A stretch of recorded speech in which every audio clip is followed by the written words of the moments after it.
So I was born actually in a town called Sarny, Poland, which was a shtetl, a small town of about 11,000 people, and half of them were Jewish and half were non-Jewish, primarily Catholic. So the two groups coexisted, but really didn't spend much time with each other. They did some business, and there were different institutions in the town, for Jewish synagogues and Jewish places for gathering, but nothing that would involve the whole community, Poles and Jews. And so as soon as the war started, well, actually shortly before the war started, the Nazis and Russia signed a non-aggression pact. Basically, it was the Ribbentrop-Molotov Pact, and basically the Nazis told the Russians, "Look, we're going to occupy Poland. We're going to declare war, and you guys sit back, don't interfere with us, and as a reward, we will give you part of Poland." And so basically, they divided up Poland before the war even started. I have a picture over here of my mother's family, which shows 11 people in it. The picture was taken in 1904. My mother must have been about 3 or 4. She is the baby. She is the 9th child, and she's standing in this family. And my grandfather's in it, and my grandmother. So that's my mother's family. I also have a picture of my father, and I really don't know anything about my father. My mother and I never spoke about it, and all I know is that he came from a town close to where I was born, and that he was a barber, and that he was later on taken into the Russian army. 1939, September of 1939, when World War I started, the Ribbentrop-Molotov Pact ceded territory to Russia, which, as soon as the war started, Russia occupied. And so our town, the town that I was born in, came under Russian occupation. And so the Russians came in, they began to run the town. They set up a military base, and my father was taken into the Russian army. He continued to be a barber and cut hair for the army. And so for about 2 years, the war was going on, but the area where we were not affected because we were now in the Russian territory. And so even though the Russians and the Germans had signed a non-aggression pact, and they're going to be buddies, and Russia attacked Poland anyway. And within a number of months, they occupied almost all of Poland. So the situation became drastic for the Jews especially, so Jews began to escape in all directions. My father, because he was in the army, was able to get the necessary paperwork to get my mother and myself on a cattle car that was in the station at the time and was heading deeper into Russia. And so one of my first memories that I do remember was being pushed by my father into this cattle car. And, I remember some pieces, some information, some of it may have come from my mother, but basically we were sitting in this cattle car on our packs. The train started moving away, and we were, like half an hour after the station, that a Russian airplane began to attack the train. And it started strafing us, flying up and down, shooting at us. And the conductor had stopped the train, and people began to jump out of the cars. Everybody's jumping out of cars and running in all directions while the airplane is flying back and forth and shooting, strafing the train. So my mother and I jumped out too, and according to my mother, I don't remember this, but according to my mother, what happened, she fell when we jumped out. And I, being a young boy, continued to run. And according to my mother, when she got up, she kept on screaming, "Was hast du abgelost? Was hast du abgelost? Why did you let go of my hand? Why did you let go of my hand?" And she was running and screaming and looking for me. She saw me as I was running, and but from the time that it took her to get up until she actually saw me, she was running and screaming, and she finally saw this big rim of dirt, and with a big pit in the middle, and she saw me laying at the bottom of the rim. And according to her, she fell on top of me and was shaking me and screaming and trying to wake me up, I guess. I must have had a concussion.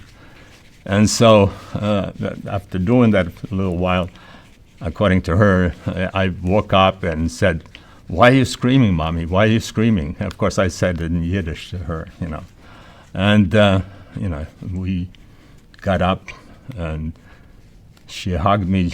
She hugged me so hard that I can still at times feel the hug. I mean, that was just a feeling that doesn't seem to go away too often.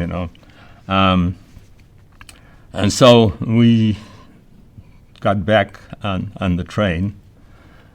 What was happening at the time is that the Russians were mobilizing, and they were moving their factories from the Russian front, from the German front, deeper into the Ural Mountains. And so factories were moving to the Ural Mountains, and of course they needed people. So we, my mother and I, somehow wound up on a train heading into the Ural Mountains. And after days of, being on this cattle car, we arrived in the Ural Mountains, and that I seem to remember. I remember the barracks that we came into. And the Ural Mountains, of course, are a very cold area. It's seldom gets above zero. Winters last for at least 9 months of the year. And they assigned us to a barracks. The Russians assigned us to a barracks, and we were, the barracks were very long. They were, just the only thing that was in the barracks was a kitchen at the end with a bunch of stoves and cubicles. And so my mother and I were assigned to a cubicle with 3 other people, with the Gorky family, lady with two children, one boy about my age, and a girl who was about 12. And so then the 5 of us were assigned to this cubicle. And the only thing that was in the cubicle was 2 straw mattresses, like pillowcases with, big pillowcases stuffed with straw. One for us and one for the Gorky family, And the other thing there was a pail, and that was our toilet, so. And, conditions were kind of very, very harsh. I remember looking, there was a little window on the top of, almost by the ceiling. I remember looking at the window and I was saying, why would they put a window so high up? I couldn't understand that, you just, why would they do that, And didn't take long to find out, because when it snows in the Ural Mountains, it doesn't snow inches, it doesn't snow feet. It snows yards, and so it goes up all the way to the ceiling. And so there was a method to the madness, So everybody in the camp, of course, had to work. It's a work camp. The factories were all brought in. The factories. My mother was assigned to clean rounds for guns, for big guns, so she had to put her hand inside the bullet, inside the round, and clean it out. That was her job. And she kept doing that, and everybody, as I say, worked, there was shifts. My mother happened to be on the first shift at the time, and they worked 10-hour shifts, so my mother worked 10 hours. Quite often when my mother would come back from work,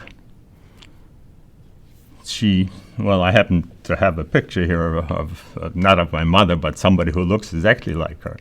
And her eyebrows are covered with ice and snow, and there's ice on her face.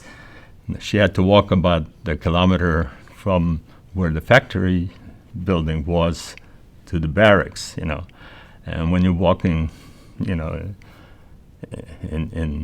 below zero weather, and you don't have the proper clothes, it doesn't take long before you get frostbite, and so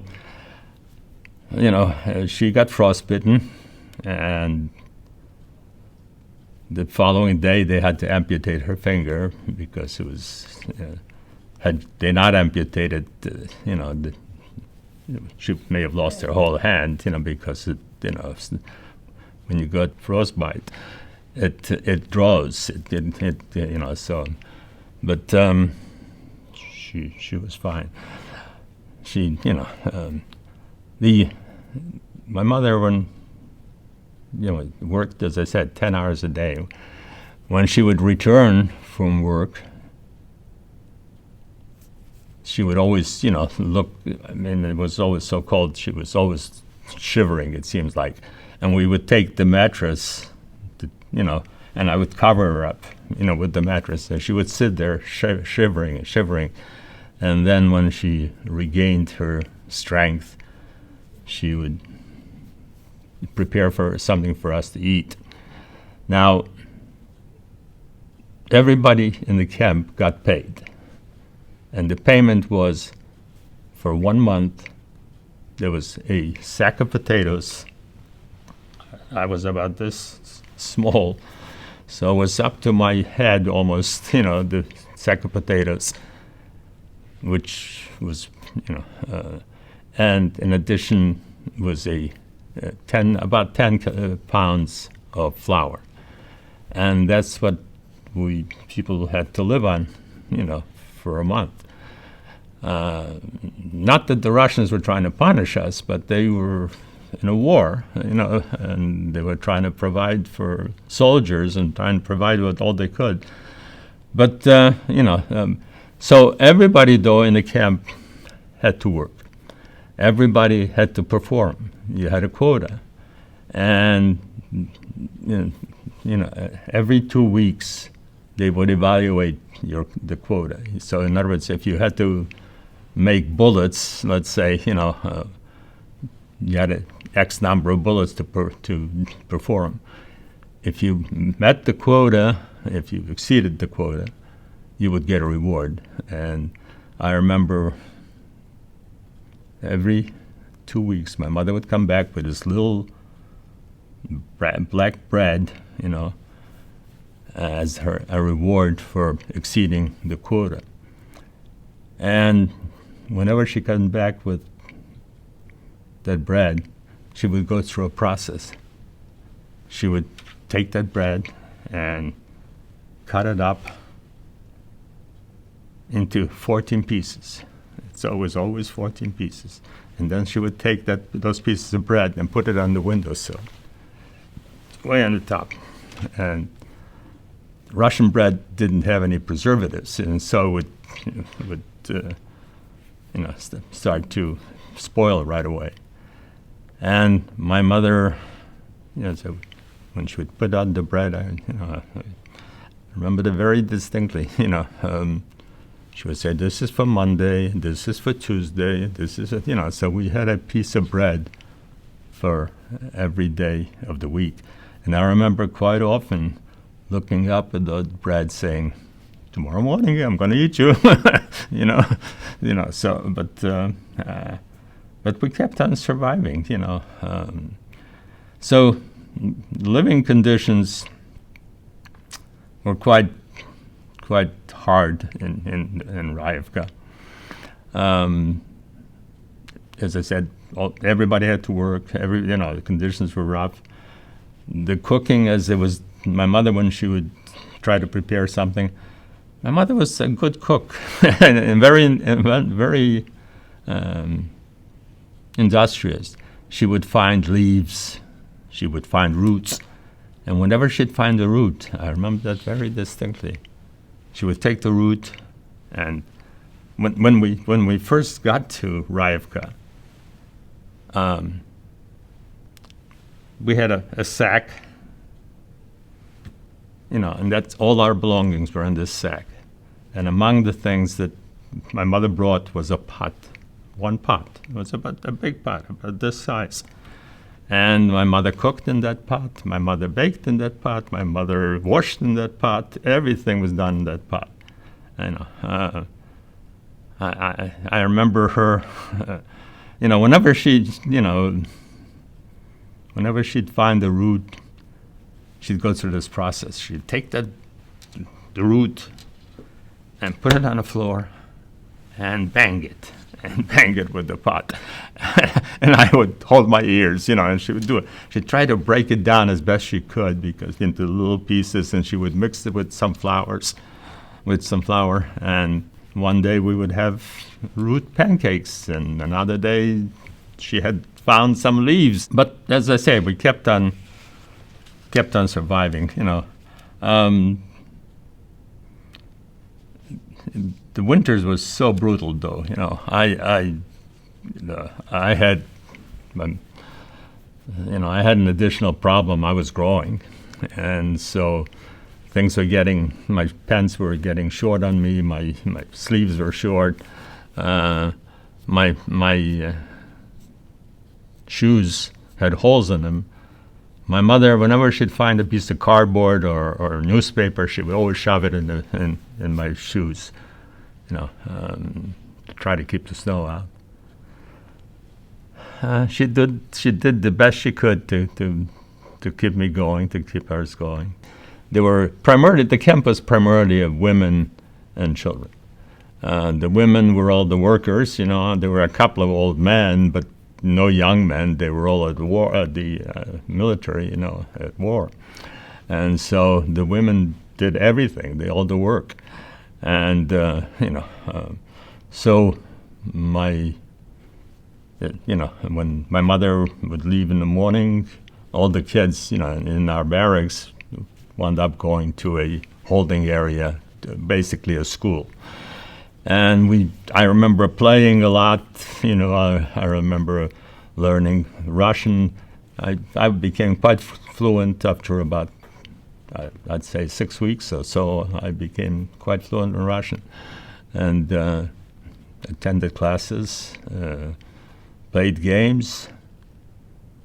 And then one day I came in, and the kids began to make fun of me, calling me Žid, calling me dirty Jew, basically, and poking me, and I didn't know what was going on. I didn't know much about religion to start with, I was a young kid when the war started, and of course we didn't have any religion during the war. So all I kept hearing is the Polish people, Boże mój, my God, my God. That's all I kept hearing, Boże mój, you know. But I didn't know anything about Judaism. And but nevertheless, you know, this one day, you know, all hell broke loose. You know, just kids began to find me. And so that night, I remember telling my mother, "What's going on? What's all this?" You know, and she explained to me, you know, that a lot of anti-Semites in Poland, and you know, and throughout the world, as a matter of fact. But nevertheless, you know, she explained that, you know, that some kids must have overheard some adults talking and must have heard that we were Jewish. And so, since it was common practice to call Jews names and do things, you know, the kids must have felt free to do so. And so this went on for quite a while, you know, a number of weeks. You know, I kept getting every day, kept getting in, and I'd get all kinds of almost fights every time. But then after a couple of days, some of the kids with whom I was friends began to walk with me, and they'd see the bullies coming, and they'd put a ring around me, and they would try to protect me. And after a period of time, the bullies kind of gave up, you know, and they didn't seem to bother me, and things went back to normal state. Of course, as I mentioned before, when we arrived, you know, whatever we had in the sack, that was it. You know, we didn't have additional clothes, you know, so of course in the winter, all the time, we wore almost 24 hours a day, 7 days a week, we wore the same, you know, the clothes. We slept in our clothes. You know, quite often when the weather was really, really bad, the five of us would try to lay down on this one mattress like sardines, and we used the other mattress to try to cover ourselves with, you know. When I say mattress, that's a wrong term for it, you know. It's just a sack, a big sack with straw in it. And of course, the straw, you know, developed all kinds of bugs and stuff. And so I used to wake up quite often with blood spots all over me, you know, where I've been bitten but to get back to my mother, she always found ways to protect me, to take care of me. You know, she always, you know, I've been asked that question, well, how did you feel? Because, well, I didn't feel too bad because I had my mother's protection. I knew there were warm hands and warm body to hug me when I came back, or when my mother came back. And I guess as long as I had that protection, that worked for me, you know. So as far as our clothes, you know, I mean, my mother would barter with other women for items of clothes, you know, and whenever she would get an item of clothes, I remember, you know, she'd go through the process, you know, of taking snow, melting it, taking whatever item she had, boiling it in the water. And I remember standing right next to her and watching the lice and the bed bugs come up, you know, and having fun, you know. That was my fun. That was enjoyment, you know, to watch the bed bugs, you know. But you know, we continued to survive. The major thing that, you know, that affected me was hunger. I seemed to, you know, I was always hungry, you know. My mother must have been just as hungry as me, if not more, because, you know, I mean, she just didn't have anything else. But all the kids in the camp, all the kids in the school were skeletons, basically. You know, you skin and bones, I mean, and yet we kept on surviving and going on. Waking up when your stomach is turning and yearning for something to eat is just a horrible feeling, but as time went on, you got used to certain things, you get settled in. Just it was horrible. Well, finally, the war came to an end. And there was no longer a need for all those people in the camp. There were thousands and thousands of people, all kinds of factories producing tanks, producing guns, producing bullets, and all of a sudden, who needs it, And so people began to walk home. And for months, this is in the springtime, in the Ural Mountains, there are 3 months that is summer, spring, and fall together, the rest of the time.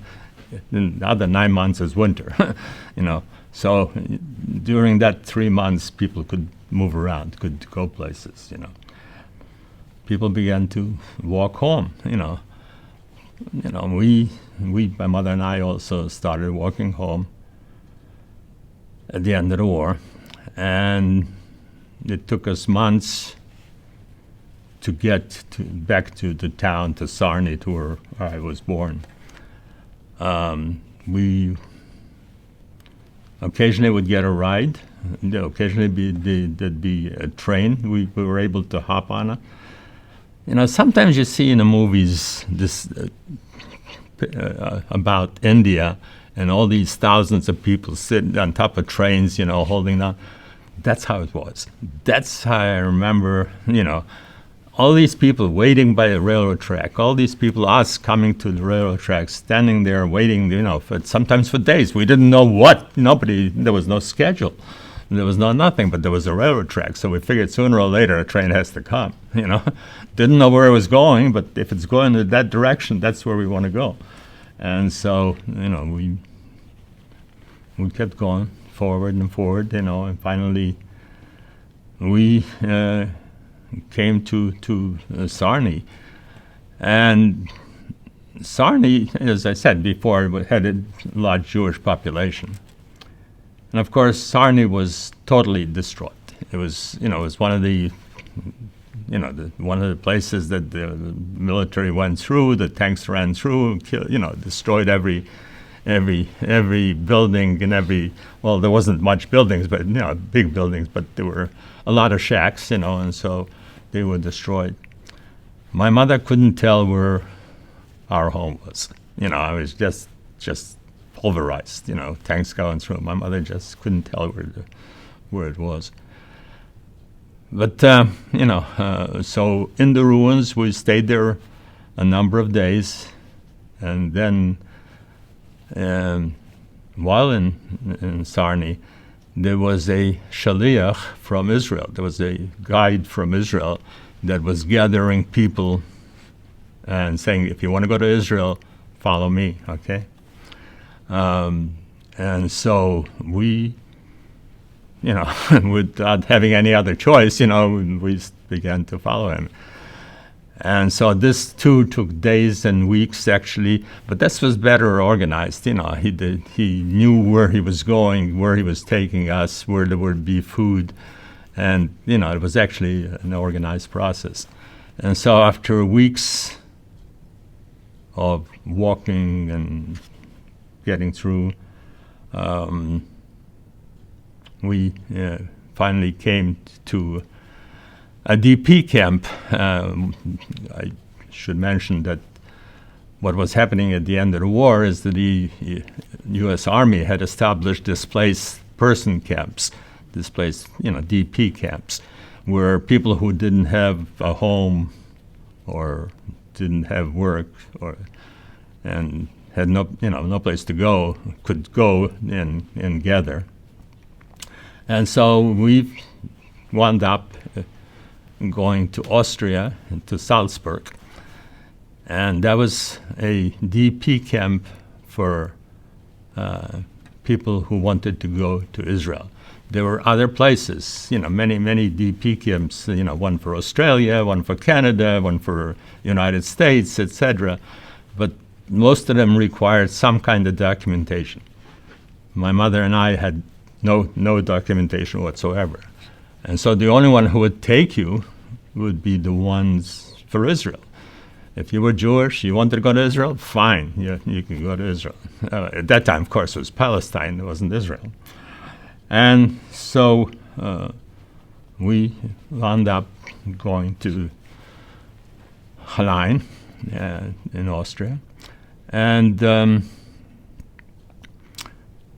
my mother, of course, knew she had two sisters in the United States. And so she applied, for, to find the Hayas, took all kinds of, it was a Hebrew Jewish organization that specialized in finding people. And so the Hayas took all the information, and 6 months went by, 7 months went by, and they finally found my mother's sister.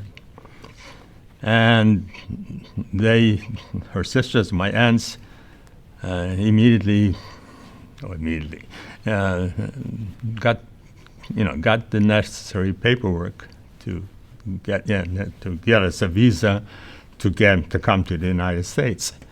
And so I remember very distinctly the day that my mother was told that they found her sister. I mean, she never danced as much. She never jumped as much as she did on that day. She was so happy. She was so pleased. She was jumping. She was, just unbelievable. After we knew that nobody else was, that most of the family was destroyed. But, and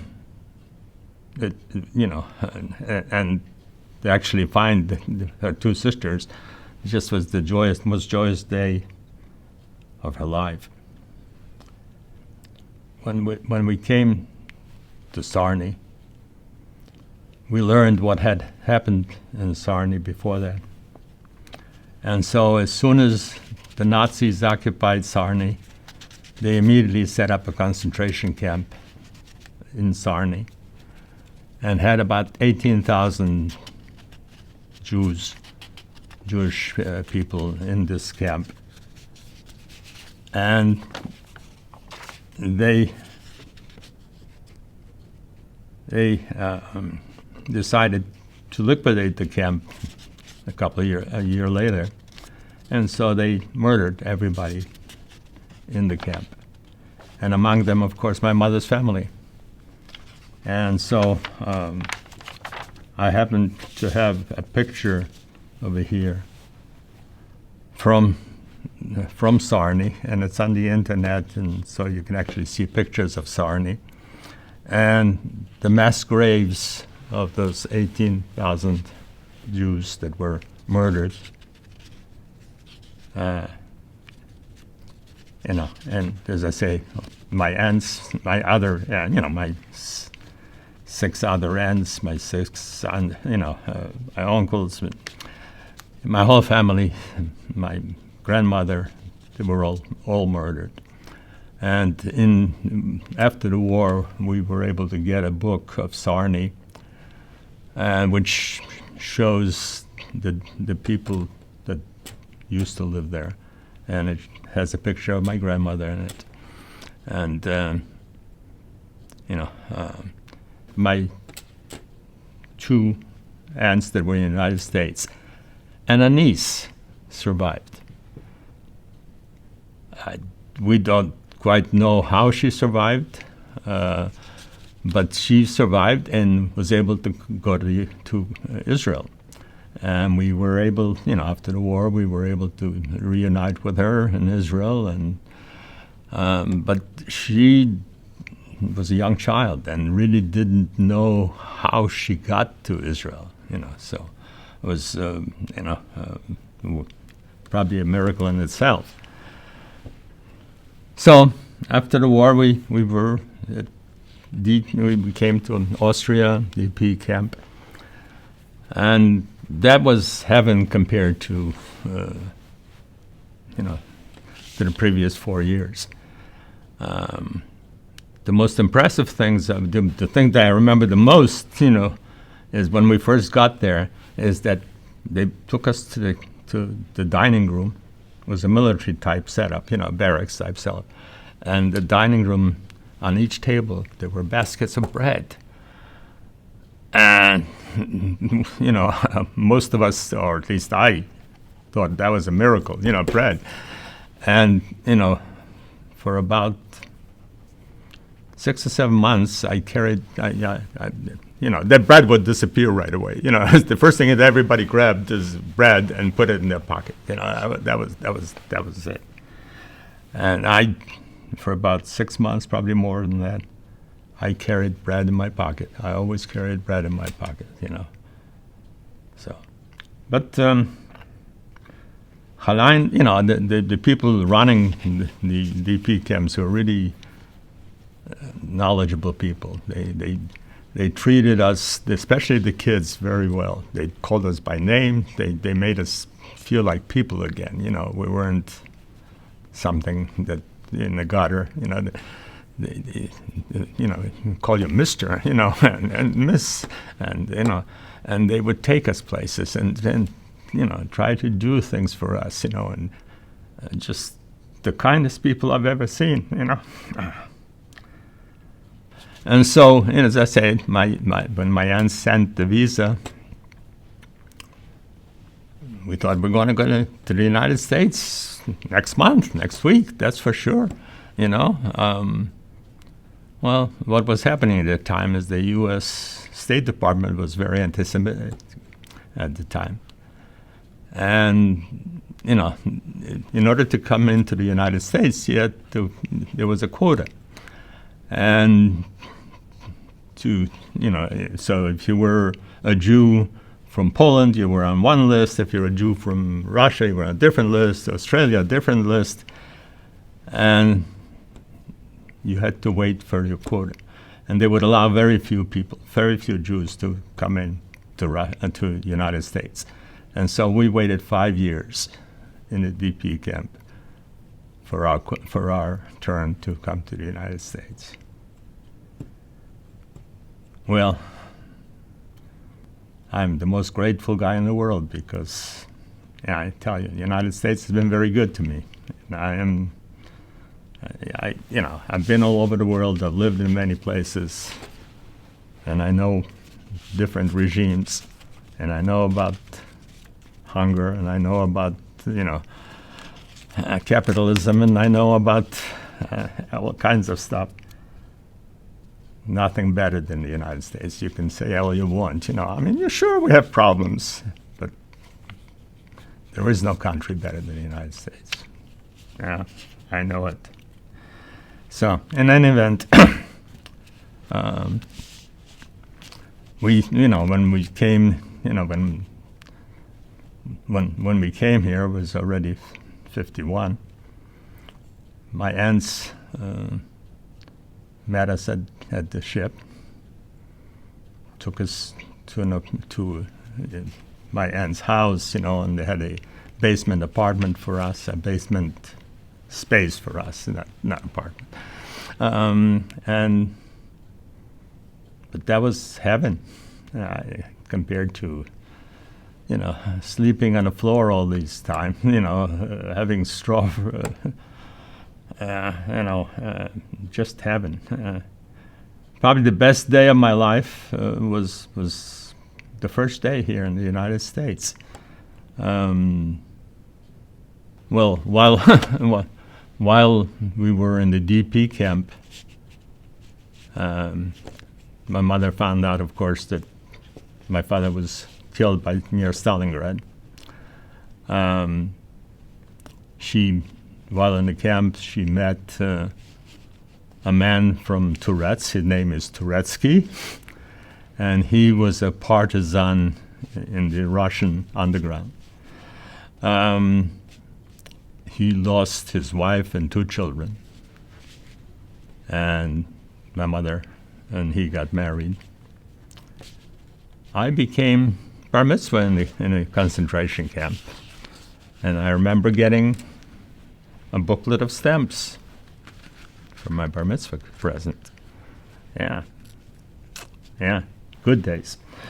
But in any event, to get back to current day, or at least where I was, is that on that first day, my aunt had provided me with a pair of white pants, white shirt, and white sneakers. And I got up must have been 6 o'clock in the morning. The sun was just shining. And I got dressed in all white. And I went outside, and the grass was green. And I laid down on the grass. And I looked up, and I said, this must be heaven. This got to be what heaven is like, you know. And of course, I didn't think about the grass. You know. So, you know, after being here a couple of days, you know, the neighbors, the kids, they were all so good to me. Everybody knew about where we came from, that we came after all this. And all the kids, you know, tried to involve me in things, you know. I remember one day the kids kept saying, you know, can you come? And we're going to go to the movies, you know. You can come, why don't you come with us? And I kept saying, no, I didn't speak English yet at the time. I couldn't speak English at the time. But my cousin, Blanche, she was my interpreter. She spoke Yiddish, and she was my interpreter, you know. But, you know, some of the kids, etc. So I remember this one Sunday, the kids kept saying, "Yeah, come on, Ira, we'll go to the movies." Actually, there was a couple of different names. We couldn't decide what name I should use, you know. So, you know, and he kept saying, you know, let's go to the movies. It's Hopalong Cassidy. Great movie, you know. And I kept saying, no, I can't, you know. And this cousin who was standing on the stoop watching the kids playing, she came over and shook my hand. I said, what the heck, you know, what's going on? She shoved $1 in my hand. She understood that the reason I couldn't go to the movies is I didn't have a quarter to go to the movies, you know. So, you know. So Zena became a very holy name in my book, you know. So finally, after, you know, 5 months, 6 months here in the United States, I registered for school. My cousin registered me for school, of course. At that point, I still didn't speak English, you know, and we went in to register, and we went to the first office and they kept talking, and, you know, and then my cousin turned to me and said, how old, you know, she said, how old are you? And I said, I'm going to be 16 in February. And she said that in English to the interviewer, and then we went to another office, and again, the same questions, and then we went to the principal's office, the same questions, you know, and again, when my cousin turned to me and says, you know, how old, you know, wie alt bist du? I said, he's going to be 16 in February, you know, so that's how I learned English, you know, just exposure. They didn't have ESL at the time, so one of the teachers gave me 2 books. I couldn't read English. You know, I said, here. She said, you gave me 2 books. Yeah, you'll learn English. You know, so. But I learned English and graduated, and yeah, and decided to go into the service, and had a problem with the service, but they, you know, they did me right. You know, they finally they finally, well, I had signed up for the military, for the Army. At that time, I wanted to be in electronics. And the Army was giving you a chance to go to school for a year if you signed up for an extra year. So I said, all right, I'll take the extra year, but I want to go to school. I want to go to electronics. And so I went and, signed up, got a letter. But when I got into the Army and you go through aptitude tests, they found out I spoke 6 languages. And so they decided I should be interpreter. And they said, you're going to UCLA. I said, no, I'm not going to electronics school. You're going to UCLA. So, I went through the whole chain of command, finally wound up with the Inspector General. And the Inspector General finally said, well, you've got a letter here saying, we're going to honor this letter, but if you get below a B, you're going to UCLA. Well, I never got below a B, So the irony is that not only did I become an instructor in electronics, I taught advanced commissioned officers how to use the electronics equipment, So I had basically generals and colonels as my students, And so I had to wear a special helmet, follow me helmet, which meant I didn't have to salute them, So, okay. So in any event, I survived. I went through military, went back to school, graduated as an engineer, and went to work for a number of very nice companies. Was involved in first satellite tracking system, putting in satellites into orbit. Set up communications for the U.S. Army throughout Europe. Set up communications for NATO, so I had a good life, I married and have 4 sons and 6 grandchildren. So that's my story, pretty much. Thank you.